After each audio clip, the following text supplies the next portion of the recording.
Welcome to Barn Banter, the podcast by Horse Illustrated. Each month, we bring guests to educate, entertain, or inspire you as you pursue the horsey lifestyle, plus an adoptable horse with a unique story. I'm Susan Friedland, an equestrian author, blogger, and speaker with a soft spot for off-track thoroughbreds. You can find me at my blog, saddleseekshorse.com, or on Facebook or Instagram at saddleseekshorse. And I'm Holly Kakanis, editor-in-chief of Horse Illustrated and Young Rider magazines. You can find us at horseillustrated.com, youngrider.com, and Horse Illustrated and Young Rider on Instagram and Facebook. Hey, Holly, in keeping with the short month of February, I think we should keep our banter a little short, especially since I just found out you hate Valentine's Day. I've just got to be that contrary person who doesn't like entertaining, is the anti-Martha Stewart, and now I hate Valentine's Day. I wouldn't say I've mellowed in my ancient age here, but it was more like a thing where, I don't know, almost my whole adult life I was single and everyone is just parading around like their flowers and cards and boyfriends and la la la la la, it's so great. So I think that was more like, this is terrible. So I don't know. That was just kind of my, it just put a bad taste in my mouth that I didn't want to rub it in someone else's face if they were the one who was single for a long time and sad and, so.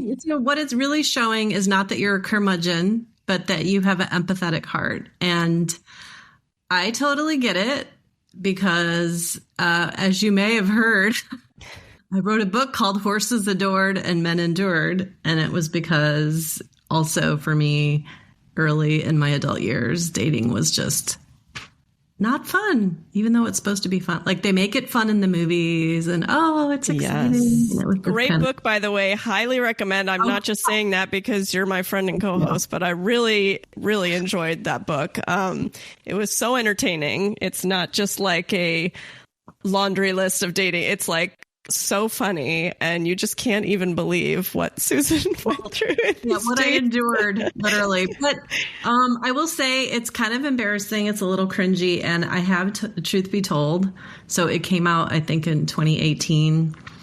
And, the more you write, I'm sure you found this in your editorial career, the more you do a thing, the better you get at it. And then when you look back on earlier attempts, it's like, oh my gosh. But also so my writing has evolved. And also, in a way, sometimes I think I can't believe I was so transparent with what was going on with my heart. But I've met so many people who've read it and they thought it was funny. And so, this world needs more laughter and uplift and, people who are willing to, giggle at themselves, I guess. So, yes, in a weird way. I wouldn't say you're like her, but it was kind of like the same vibe as Pioneer Woman's blog and books that about her life and romance. They're just so real. She was just not holding anything back. And I just like that style a lot, where you feel like that transparency. It makes it much more interesting to read, for me at least. So, well, thank you. And look at her now. So there you go. Yeah, and look at me now. And look at you now. No, look at you now. You're a full-fledged author. So. Yeah, I just need a TV show. But anyway, that's beside the point. Holly, you're not going to believe. So our previous episode, if you guys have not had a chance to listen to January, my dear beloved sister was a guest, and she was kind of inspiring us with her rewriting journey, and how she journals each ride and kind of notices patterns. And it's just, meant to keep her encouraged and moving forward in her progress. And about a week ago, I went out to the barn, and in my tack trunk was a white 8x10 or 8.5x11 envelope. I open it up and I will show you, which I'll have to explain for listeners. My calendar, 2026 calendar on one page, and attached to it was a legend, or also known as a key. Not a legend like this is the tale of Sleepy Hollow, but It says, a note from Mrs. Nelson, and she color coded. So I'm supposed to color in green on the days that I ride, blue on the days I take a lesson, red on the days Night sees the farrier, black on the day of the saddle fitter, and that's coming up this month, actually. Purple on the day that he sees the chiropractor / vet, Dr. Page, who was also a guest on our show many months ago and was hilarious. And then pink for showing. So we'll see if that happens. And then she even showed an example of what if you rode on the same day as Dr. Page comes and visits. Oh, yes. You get the two colors in the square. So it's like a little diagonal line with the triangle color, the one color. So you could do two of them for one day. So far, it's good. And we shall see. My last ride was right after a chiropractic adjustment for him, actually, and for me, 2 different chiropractors. And Night felt amazing and appropriately forward and happy. And in the mirror, I could see he just looked happy. So thank you, Linda. And maybe I should send over a picture because I'm sure. Yeah, I love a good visual. And I really love that like, I'm a big year at a glance calendar gal myself. And it's kind of hard to find templates for them because I put all of my production schedule for Horse Illustrated and Young Rider and Western Life Today all on my year at a glance. So I can just look at a week and it's highlighted green. I have the same thing, a little legend key. Horse Illustrated is green. Young Rider is pink and Western Life Today is blue. And then we have our annual Best of Breeds. That's in yellow. So I've got it all. I can just glance. I know exactly when I can go on vacation, hopefully. What's a good time to do stuff? What's a bad time to do stuff? So I'm loving that for the riding calendar. If I rode more than once a week, I would be doing that. I love it. I want to see a picture of this calendar because now I'm thinking that's what I need is a year at a glance. Oh, okay. Let me, sorry, everybody that's not getting to see it. I'm just going to hold it up for Susan. Maybe but it's too yeah, we can put yours in the show notes because I think that might be something that people could take advantage of. Okay, I want to see yours in the show notes too. Okay, no problem. Yes, people will be very horrified to see how much is going on in my brain at all times. So that's great. So what else do you have for us, Susan? Something about a tack trunk, I believe. Well, this is what I found in my tack. That was your tack trunk discovery. My surprise in the tack. And I just need to know about what is the weather like? You're outside of Chicago. I'm just mortified to even think about it. I've just heard it's been so cold even in Kentucky where I used to live that it must be bad. So. Yeah, well, I got an email today, and granted this is January as we're recording this, and it was from the farm owner, and she said due to the extreme temperatures tomorrow, all horses will stay inside the barn. Please feel free to come out and hand walk or ride lightly. So they keep it, it's a heated barn, thankfully, with a heated indoor arena, thankfully. Nice. But, we don't want the people that do the turnout or, freeze. Yeah. Yeah. I mean, it's going to be very, that's got to be amazing having the heated indoor because I just can't imagine how people got through the winters without those. In your part of the woods in Kentucky, we would have. I don't know, but I did, as a kid to ride. But that's true. You grew up. Did you ride in the snow? Was that like a thing? Oh, I didn't. I haven't done that. That's been my goals. I want to ride in the snow, but then I'm a little worried about ice underneath. But I'm going to see if maybe. I know. Now we think about the hazards and the things that can go wrong. Right. That makes sense. Anyway, I'm thrilled about this upcoming interview that we have. It was so cool to find out more about another equestrian tradition and production. Yes, this is something very different. We are going to be speaking with Olissio Zoppe, and he is the creator, founder, director, and a performer in Cirque Museo, which we're going to hear all about. And this was one of those interviews where I was just looking forward to it so much because I've already seen it at the end of last year and I just couldn't stop writing questions. I'm like, okay, we need to figure out how to keep this under 2 hours because probably nobody wants to listen to a 2-hour podcast. But we tried to keep it concise enough in our usual time frame. But I think it was just really interesting to learn more about his lifestyle, just growing up with that performer's life, in addition to what he's doing now. So without further ado, here is our interview with Olissio. Interpath Global, the makers of Foresight Epiitalis Forte for horses, is a revolution in joint care. Epiitalis is their patented ingredient, which is scientifically proven to enhance joint health in horses.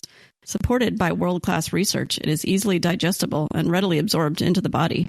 How does Foresight support your horse?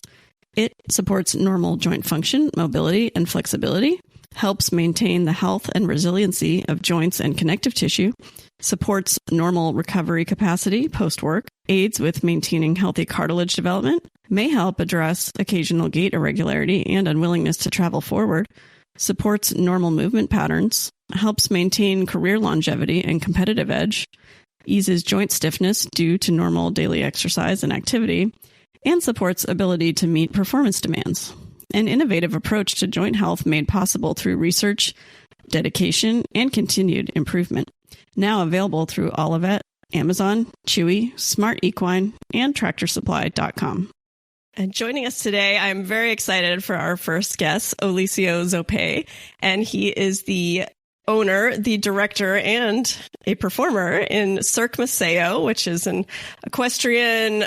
You could call it a circus, but it's just an experience, a performance that you're definitely going to want to see.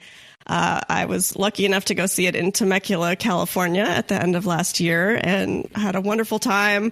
Got to meet Olissio and talk to him a little bit. And I just wanted to have him on the podcast to tell us about his fascinating life, honestly, because it's just a story unlike anything I've ever heard. So we have the 2026 part of the tour coming up, which is a tribute to the Year of the Horse, debuting January 30th in Bradenton, Florida. And we'll talk a little bit more about other dates and locations coming up. But the first thing I just want to talk about is your amazing family background in equestrian performance. It's just so unusual of a story. What was growing up like for you? The history is huge. It's most of the time it's more than I can even wrap my head around. 250 years of equestrian performance and acrobatics with horses.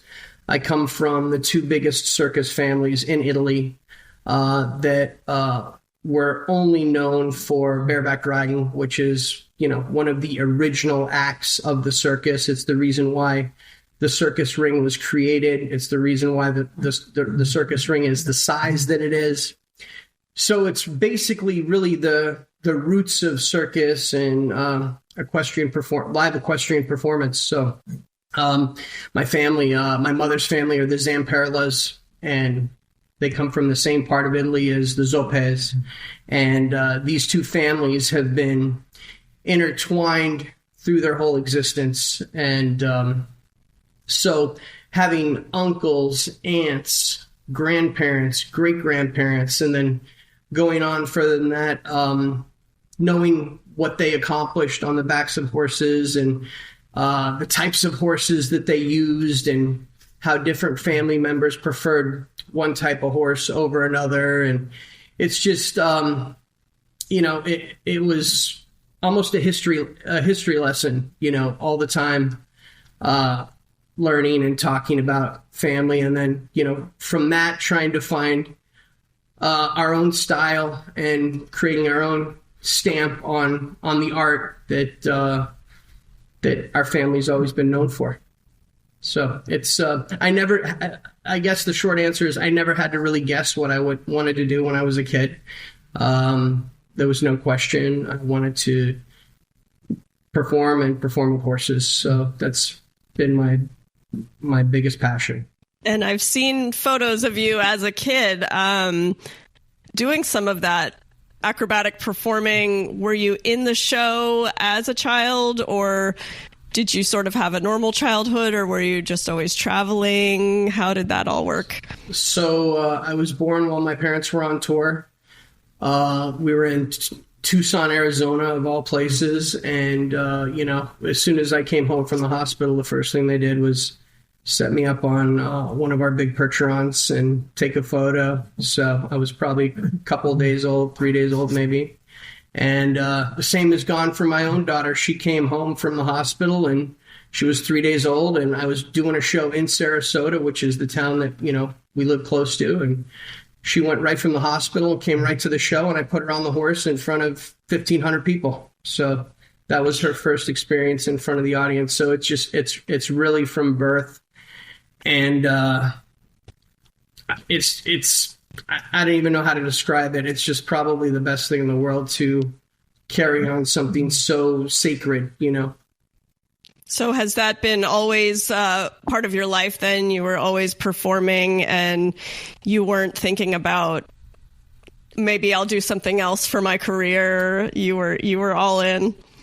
I think I had a hot second when I was about 17 years old and, feeling kind of wild that I wanted to join the Marines of all things, because that is, in my mind, I think that could rival the excitement and the challenge of what I do. So, but I see. Okay. I was wondering about that. Like, did you want to be an accountant for a while or anything completely opposite? So no, it's, what we do is so challenging. There's so much adrenaline and passion and physical, the physical challenge of it. To sit somewhere, I would lose my mind. I wouldn't be able to handle that. That makes a lot of sense. And then I'm just still curious more about your family's past. Were they, that 250 years you mentioned, in Europe mostly? And you mentioned percherons. Yeah. That sounds like a little bit different style than the show we see today. Yeah. So my family, again, they came from Italy. My brother was born in Italy. My father was born in the United States, but his parents were born in Italy.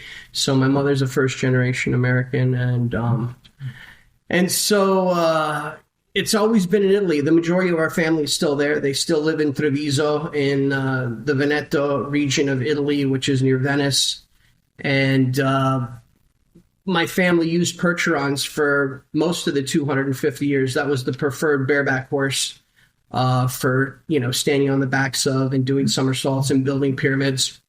Again, the percherons of that era and in Europe don't look anything like the percherons that we have here in the United States. And that's partially why I don't use percherons anymore. I do love them. I grew up with them.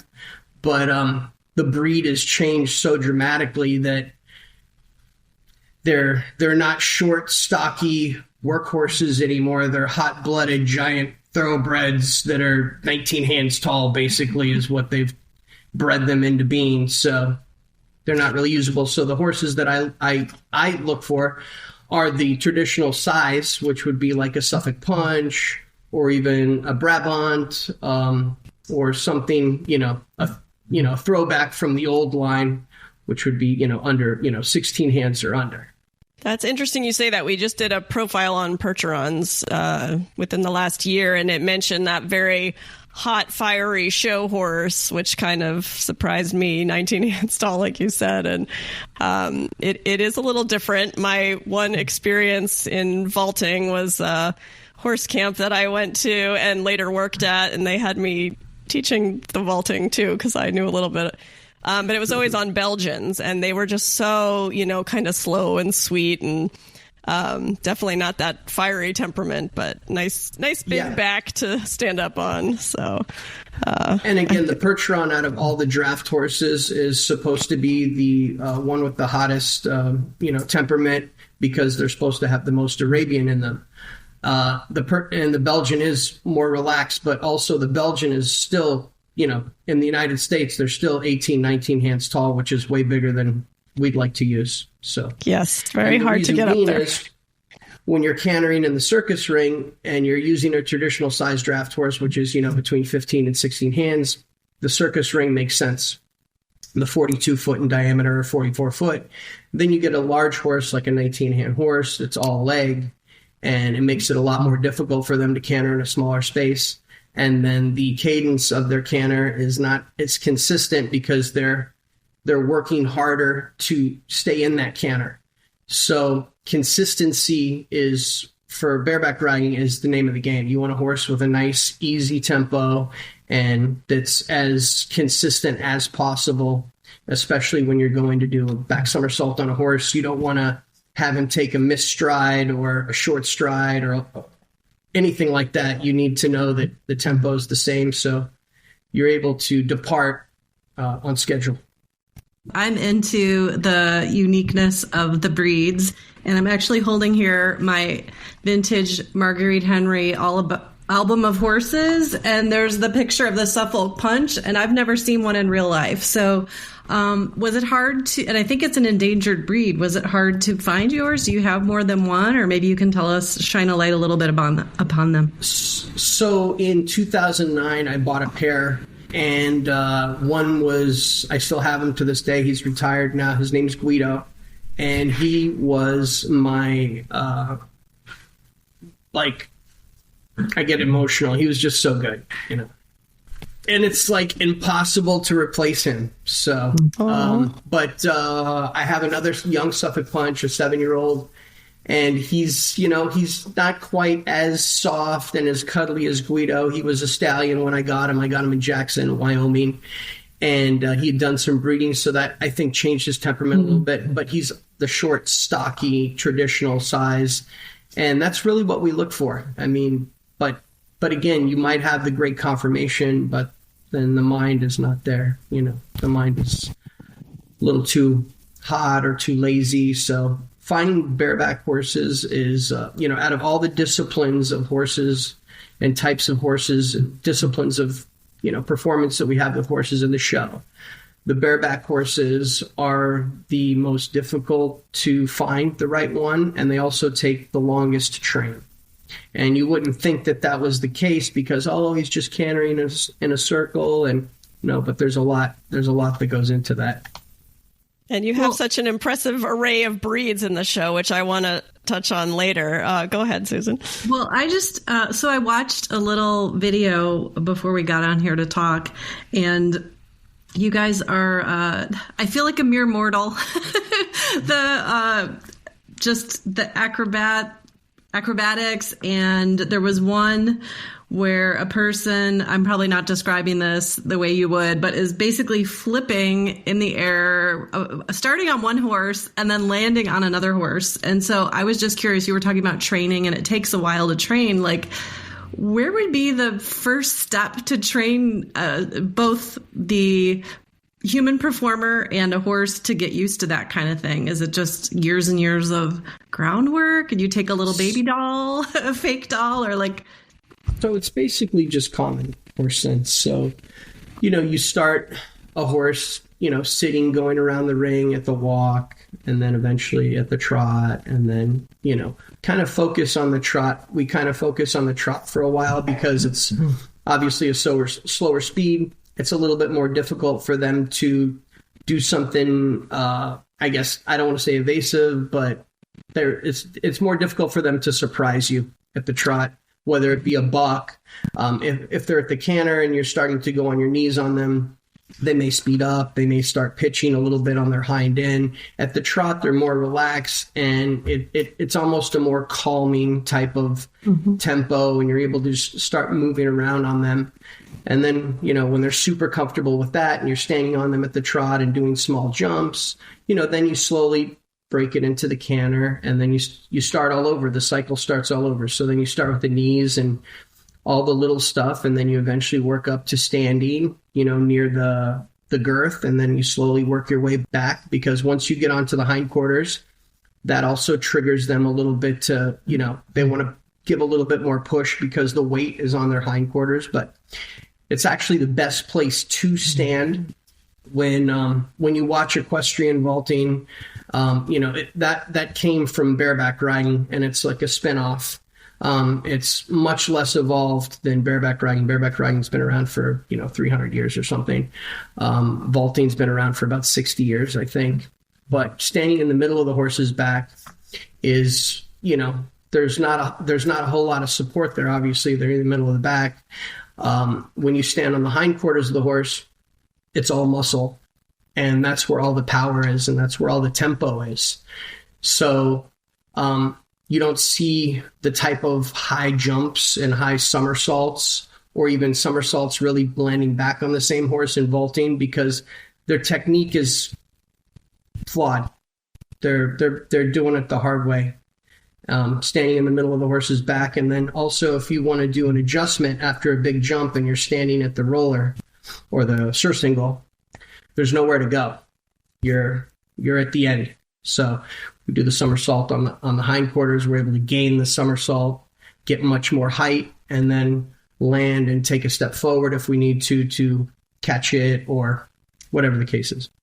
Wow, I am terrified just even listening to this. That sounds wild. Yeah, having been up there, it is scary. It's just standing on a horse's back. You're so high off the ground. It's not anything you're used to after being a rider. So it's something else, because we're in a small circle, a 42-foot circle. The audience is usually just outside the ring, with 2 or 3 rows of seats. And then, of course, in my younger years, I would be doing a somersault, and I could see out of the corner of my eye, like, the people, I wasn't looking at them, but I could see, like, the sheer shock of them, watching me take flight, do a somersault. And then also when landing, sometimes, because you're going in a circle, you have to throw your somersault a certain way. You have to make sure that you're throwing it inside, and that your shoulders are turned to the inside. That way, when you take flight, you're going to straighten out anyway. So then you land straight. And sometimes, you're making those adjustments, and you drop your outside shoulder a little bit, and you can see audience members, thinking that it's the last time they're ever going to see anything, because you're coming straight out. I'm so curious. This is amazing to hear. And I was picturing, the position of standing on the hindquarters and the power. I ride dressage, not well, but it kind of relates. Do you ever ride, have you ever jumped a course? Do you do any other kind of riding, or is it all too tame for you? So when I was young and I lived in California, we were kind of stationary at that point. My father was doing a lot of movie work with our horses. We did a movie at that time called The Fisher King with Robin Williams and Jeff Bridges. And we provided the big scary night horse in that. And then we did other films like Big Top Pee-wee, a ton of music videos, and all sorts of. We did a big model shoot with Cindy Crawford, Richard Gere on the beach when they were married back, in the 90s. But anyway, at that time, I forgot where I was going with that. Anyway. About riding, do you find it fun to do any other type of riding, or you're focused solely on this? Yeah, so we were stationary at that time, and we had horses at a jumping stable, and I would jump. I had a leopard spot Appaloosa, and I would go over courses bareback, and everyone thought I was, this crazy little kid, 10, 11 years old. So, yeah. That makes sense. He couldn't just jump. He had to jump bareback. Well, I didn't even have a saddle, so there was and then, so my, again, not only have we done, the equestrian live performance, but we've done a lot of movie stuff as well. I still do some movie stuff here and there with my Frisian horse. And then again, my father was one of the first jousting troops in the United States. So I also grew up jousting. So I've got a huge equestrian performance background that it's just really neat when you step back and look at it. That's amazing. I love it. The jousting sounds fun too, although also scary. Been to medieval times a few times, and I just cringe when those things explode and they try to get each other off the horse, but very exciting. A jousting reality show several years ago that I caught, years after the fact, but it was quite entertaining. Yeah. So the next thing I just wanted to ask about is how you conceived of the Cirque Museo show. How long has it been around? What was your idea when coming up with it? just tell us a little bit about, without spoiling the whole effect of the show, just what types of performers are in there and what people can expect. I grew up in traditional circus, and there was a show that contacted us. It was in the pre-production stages, and I had no idea who this guy was, but his name was Gilles St. Croix, and he was the co-founder of Cirque du Soleil. And so he reached out to my mother. This is when we were all, young, pretty young. My mom was still running things at that point. And so I had no idea who this Gilles St. Croix was, but he wanted to do an all-equestrian show. And he wanted us to, come to Canada and rehearse for 3 months and blah, blah, blah, blah. So anyway, this guy flies in, he finds us. I still don't know who he is. And we went ahead and made the deal to do this show. And then later I found out again that he was the co-founder of Cirque du Soleil, and this was going to be some ginormous production. And so it became very exciting quickly. I started watching Cirque du Soleil shows, which I really never had any interest in up until that point. And so we did that show for 2 years, and that show unfortunately had an early closing because the 9/11 attacks kind of really hurt, business, and it was just we're about ready to go into a second Gulf War. So they pulled the plug on that show. And after having that amazing experience and being around those incredible directors like Franco Dragone and Guy Liberté was in and out of there. He was the owner of Cirque du Soleil for a long time. I think they sold it. Watching those guys in their creative process and watching how they blended this contemporary, this contemporary art with an old world art was really interesting and exciting to me. And when I had that experience, I said, you know what, I can't go back to traditional circus. I have to make my own show. And that's how it started. Wow. So tell us about just the pieces that came together to make up the show, and how long has it been going for? So I started the idea. I actually made my logo, which I still use today, right after Cheval Theater closed, which that was the show that Gilles St. Croix and Guy Liberté owned. So I made my logo right away. So it was in the works right away. And then after that, it took me about 2 years to kind of get my direction and figure out how I was going to attack this huge task and how I was going to build it, from nothing. I only had 3 horses at the time, and they were all bareback horses. They were draft horses.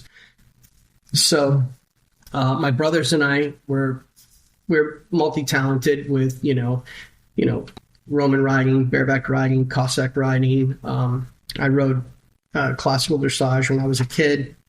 And then, so we took all of those talents, and there was 4 of us. So that was a huge chunk of the show right there, being so multi-talented and young men. I started bringing in other artists, to kind of build it up. And we started with a 30-minute outdoor show, and which I performed literally in a backyard of someone's house for the very first time. And I filmed it. I got a huge, I hired a professional film crew, three cameras. So we filmed it, and it made it just look incredible. And I cut it myself, and then I started sending out promo videos, and away we went. Amazing. And it's developed into 90 minutes, I believe it is. And the performers, I was just so interested in their backgrounds too. Where do people with these skills come from? I felt like they can't be from the U.S. And sure enough, at the end, I believe maybe one was from Florida and a couple from France and Russia. Am I getting that right? Yep. So they have all different skills. Very amazing. So it's finding talent for this show is difficult. We always have to, kind of go to Europe, and I would say the performing arts with horses is much larger over there. I think there's more of a market for it. People have been seeing it for so long that It's like it's a well-known thing. There's been some big equestrian shows here, but it's not quite as it's more the norm in Europe. There's some great riders in France, Germany, of course, Russia. There's some in Italy as well. But the majority of our performers now are European, and it's it's difficult to get them because a lot of them have their own horses, so then they don't want to come, for a 10-month tour and leave their horse, which is understandable. We all love our horses, so it's difficult to get people to come, and then it's a challenge. But it's a good mix. I think people will see just things they've never seen before. Certainly, I will just say there is fire, and I couldn't believe that part. There are acrobatic silks coming down from the ceiling. Like you said, the acrobatics is a huge part of the show. And probably the funniest part was your miniature horse, who you say didn't even need to be trained. He's just that funny naturally. Oh, yeah. So that's Lucho. And so the comedic part with the miniature used to be done by, we had a comedic character in the show, and he really wasn't a horse guy. And, I started showing him how to be around Buccio and to do the different things that he does in the show. And I guess one day the comedic guy, he was like, I'm not doing it, because Buccio likes to bite a little bit. So I was like, all right, I'm going to go ahead and go in and I'll show you how to do it. Anyway, me and this little guy are just so tapped off that I just kept doing it. And we have it's very strange. I guess it's not strange, but we have such a great, chemistry on stage, because he completely turns it on with me on stage. And then we go backstage and he's a sweet little angel, and he, nuzzles me. But on stage, he knows that he has to chase me. He's got to run between my legs, and, he does all of the things, but I can just walk by his paddock and I just like whisper his name, Buccio. And he turns and he's ready, he's like, what are we doing? He's just so much fun to work with. He's really fun. And as, me being an acrobat, that now the highlight of my performance day is working with the miniatures. I'm like, it's over. It's over. Closer to the ground. I think we all like to go that way eventually. Yeah. Well, and there's just so many different breeds represented in the show. I'm sure it would take too long to tell us every single horse, but how many do you have, and what are a few of the breeds? I know there was Ep40-Growing, which I recognized. Wow, I don't think I've ever seen one in person before, and just such interesting breeds. I'd just love to hear a little bit about that. So we have the Suffolk Punch. We have a Brabant Cross, which is a European style draft, short and stocky. What else? We have the two Ep40-Growings, two Frisians, and then I recently just bought a few Spanish horses, buckskin, a dark buckskin, chestnut, a bay. Actually, I bought 4. I went a little crazy. But what's wonderful about how we acquire horses is it's kind of like they just appear, like the situation appears. If I go out and I try to find a specific horse, it never works. So when I see a good horse, even if I'm not really sure if, okay, what am I going to do with this horse? But if it's something special, like a beautiful young stallion with a lot of fire and mane and big thick neck, and those are the things that we look for, a horse that has that's just fun to look at. And then also the attitude has to be there as well. But a lot of times those fiery young stallions, they just come across on stage so beautifully, and they're so fun to work with, and they're so expressive. And with our show being as intimate and as small as it is, and how close the public are, the communication comes off really, really nice when you have expressive, fiery horse. So we like those. And a lot of times the average person doesn't like that. So that works out great for us. Yeah, that makes sense. The average person just wants a nice, slow, pokey one. Definitely not what you're looking for. And then I believe when we talked after the show, you said they all fit into one trailer. Am I getting that right? Some gigantic tractor trailer. And how do you move all your stuff around? Is it multiple trucks? I'm always interested in stuff like that. So I have a 15-horse, like commercial style semi-trailer. It's a Pegasus trailer. It's custom made. And so it's designed for 15 horses, and that's exactly what we haul. We actually haul 14, and then Buccio has his own little stall apart from the other 15 stalls that are available. So he's got his own little spot, and it's it's good. I mean, they travel well. We've gone to Alaska. This was my 5th time in 2025 going to Alaska. We've also brought horses to Hawaii 5 times.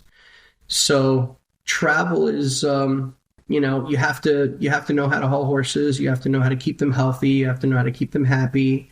And, when you're dealing with a lot of different stallions, and it's, it can be challenging, but you have to know, your horses, how well they're going to take to a certain trip. When I traveled to Alaska this last time, I left some of my older horses in Seattle just because I was like, they can do the trip, but I'll just leave them because, it's a long trip. We unload every night. So we were traveling about, close to 300 miles a day, which is not much. But in Alaska, with Alaska roads, you don't really want to travel more than that because the roads are narrow and windy, and so it's all part of it. You have to really plan. And do you trust anyone else to drive the horses, or are you the one actually driving? I kind of figured. No, I'm the only one. That makes sense to me. I get that. So where is you said that you are currently in Florida, which I believe is your home base. And where is the show going to be headed to this year? And maybe we can find one near Susan over there in Chicago. That's awesome. So we are going to be, we're doing the Midwest Horse Fair. That's in April. That's probably as close as we're going to get in Madison, Wisconsin, to Chicago at least. And then we'll be in Colorado, Montana, Oregon, Texas, Arizona, California again. Really looking forward to that. We're going to do a nice long stay in California. So we'll have like 2 or 3 spots that'll be right around a month long. And we're going to be announcing those soon, but those are going to be exciting horsey areas. So I'm thrilled. And yeah. Well, that is great. My last question before Susan jumps in, I just want to talk a little bit about your soon retiring Frisian, Veleno. And you were nice enough to put my son, who's now 6, up on him. And I think he was a little surprised because he hasn't really been on a horse since he was a baby. But I got a cute picture of him up there. I actually put it in the magazine to help promote the show a little bit, too. And ever since then, he decided he was ready to ride. So it also helped us get him riding a little bit. So thank you for that. And just tell us about your special stallion and just how long he's been. I think you said since he was 3 and he's 20 now, I believe. So just all about him. I mean, he's really the star of the show. I felt watching he's just so beautiful and has just such an incredible presence. I'm on my personal campaign to get him to be a Breyer horse because I think he would be just magical. He deserves it. So without making you cry too much, just tell us a little bit about him and his career with you and why he's special. Just one of those special things. So a friend of mine that was one of the trainers at Arabian Nights dinner show in Orlando had, moved to De Pere, Wisconsin, where there was a big Frisian farm called Off Sunrise Farms, which they also had Aquatechies. And I went up to visit him, and I saw all these young 2-year-old stallions, and they were just amazing. I mean, the quality of those horses was crazy. And then I saw Veleno, and Veleno was slightly different conformation than the other stallions. He was super compact as far as the length of his back. His back was nice and short, and he was built light, but still nice feathering and nice mane. Already as a 2-year-old, he looked really, really nice. And I was like, I got to have that horse. And the price that they had on him, I couldn't afford. It was $15,000 at that time, and $15,000 might as well have been $150,000 for me. It was, it was just starting. And so I was like, I got to get that horse. So this was right after the big market had crashed. I think it was 2009. And they called me like 6 months later and they said, that horse that you wanted, we haven't sold a horse in, almost a year now. We think the owner will make a deal on him. I said, really? I said, I'll be up there in 2 days. So I flew up, and I was like, so what's the deal? And they go, what can you afford? I said, I'll give you $5,000 for him. And they go, we'll take it. I go, but I got to make payments. So I threw that in there. But I got him. And when I tell people that I paid $5,000 for that horse, they usually fall over. I mean, he is incredible. I mean, the quality of that horse, his bloodline and his temperament, his beauty, his trainability, his athleticism, the amount of things that he's done, and he's done them impeccably. He's a great Liberty horse. He's a great classical dressage horse. I use him in the jousting show.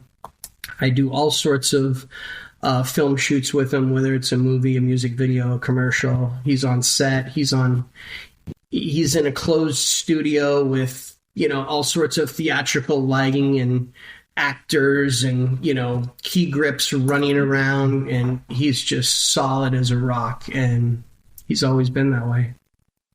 I think everyone needs to go see him because, I don't know if he's going to be in the show the whole year, or is he retiring now? Since we're doing shows close to home, I'll probably use him a little bit just so it's not so much pressure on the younger horses to get in. I can kind of ease them in that way. But I don't think I'll take him out of Florida once our tour leaves Florida. So, but I mean, he's had an amazing career. I mean, him and I have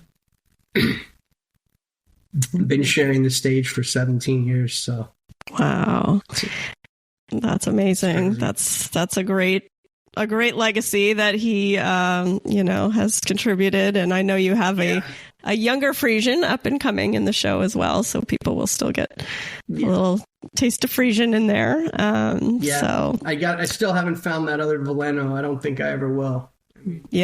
Horse of a lifetime. For a long time. Yeah.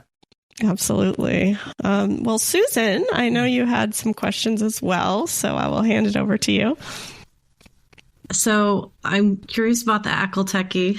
I don't really know anything about the breed. I know they're like that golden kind of iridescent, if I'm thinking of the right breed.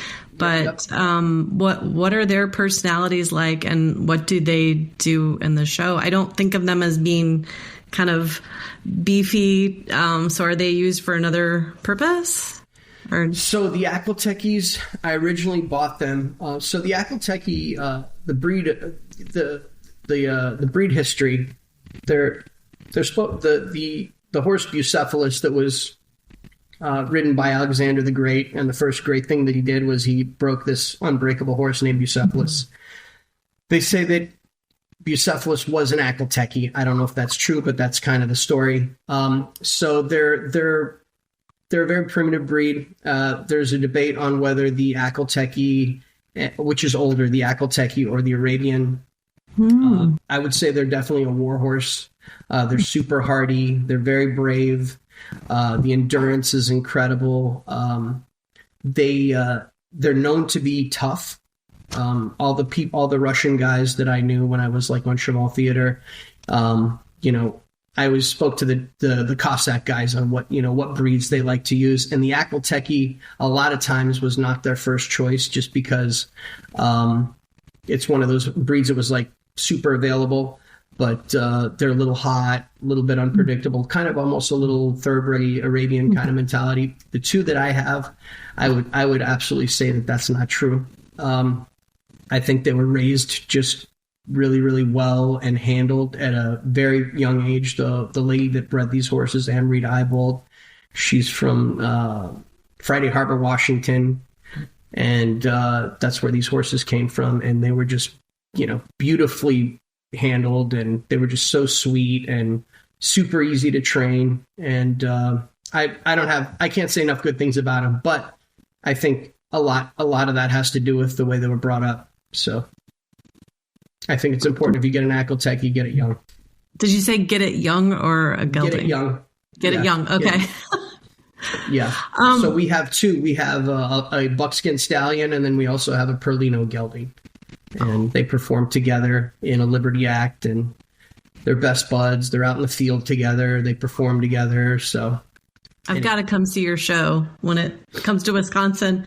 And then kind of my last question was just sort of switching gears from the horses to performance mindset. Many years ago, I saw Donny Osmond and Joseph in the amazing Technicolor Dreamcoat, and he was so good. And I just remember thinking, like, how do you keep that level of new, fresh excitement in a performance? So I'm going to ask you, since I don't know how to talk to Donnie, but how do you keep it? Because each person that comes presumably hasn't seen anything like this before. And so how do you get that, kind of first time perspective and show the joy?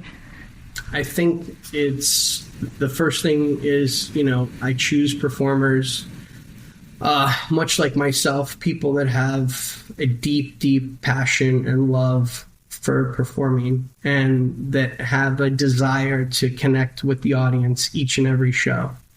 And going back to our smaller size show, it's an intimate experience. So we're able to see the faces of the audience clearly. They're close to us. We're able to connect with them. And when you perform in a live performance, and especially with horses, each show is different. There's no two shows that are the same.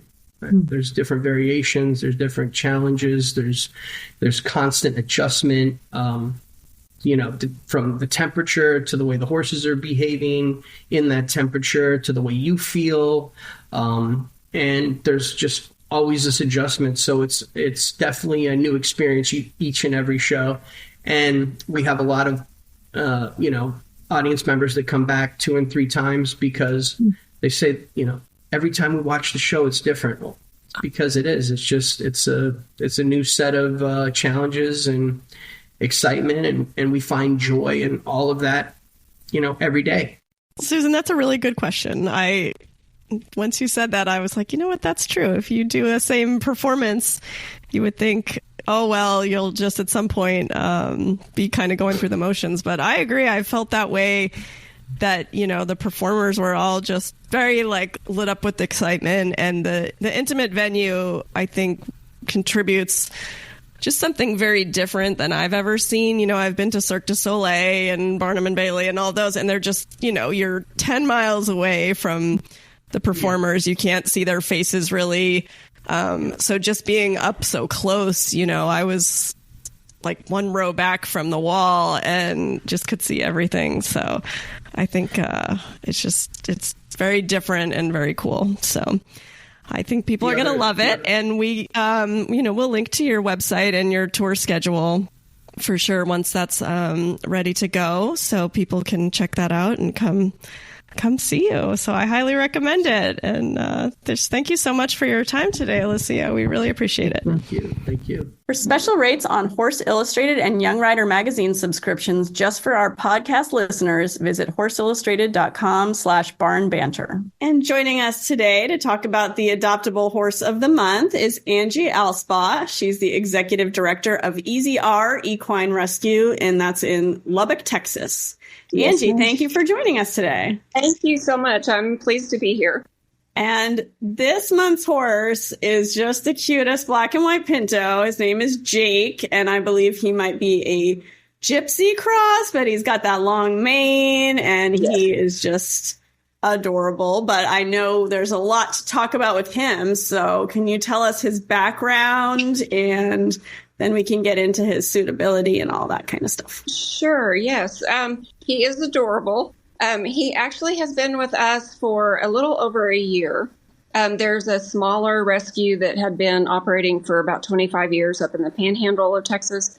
And the executive director was retiring. And so she had 2 horses left that she had not homed, and Jake was one of them. So we received both of those horses.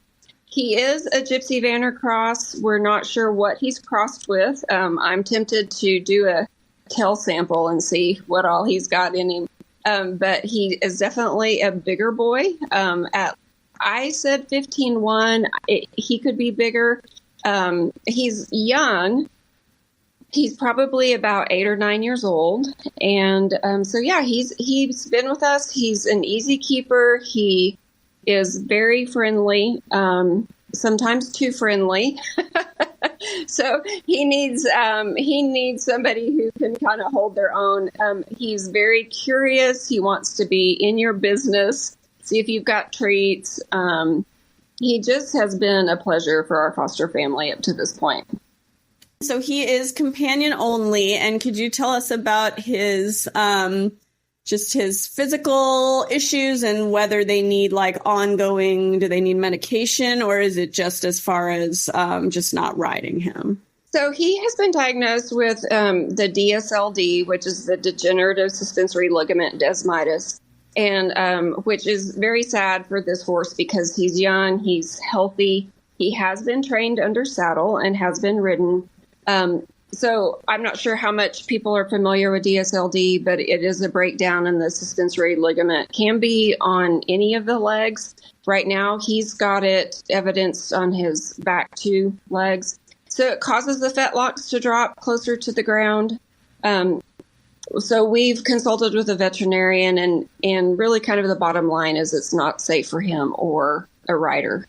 He probably could carry a small rider, but we really want to adopt him out as companion only because it is a degenerative disorder. Horses can live for years with it, but it also can deteriorate pretty rapidly in the suspensory ligaments. So, yes, we are adopting him out as companion only. I have delved into much research on this disorder because it's kind of strange. In the last 2 years, we've had more horses with it than we've had in the last 12 years of being open, 14 years. So there's really not a whole lot that can be done. I mean, you can do like the kinesiology taping. They can wear supportive boots. But really, he gets along and gets around great right now. I think the thing that, just to be completely honest about Jake, is somebody who adopts him is going to have to know that his lifespan may be 5 years, it may be 15 years, it may be 2 years. Like we don't know. It's going to take a very special home for this boy because you don't know how fast it will degenerate. And like I said, he could have a long life of 10 or 12 more years, but that's just something that we're dealing with him. And he is so funny. He keeps you laughing. He needs to be with horses that can hold their own because he can be a little bit rough when he plays. He's not a mean horse. He just is big. And I don't think he knows his size. So anyway, he's been so fun. We've enjoyed getting to know him.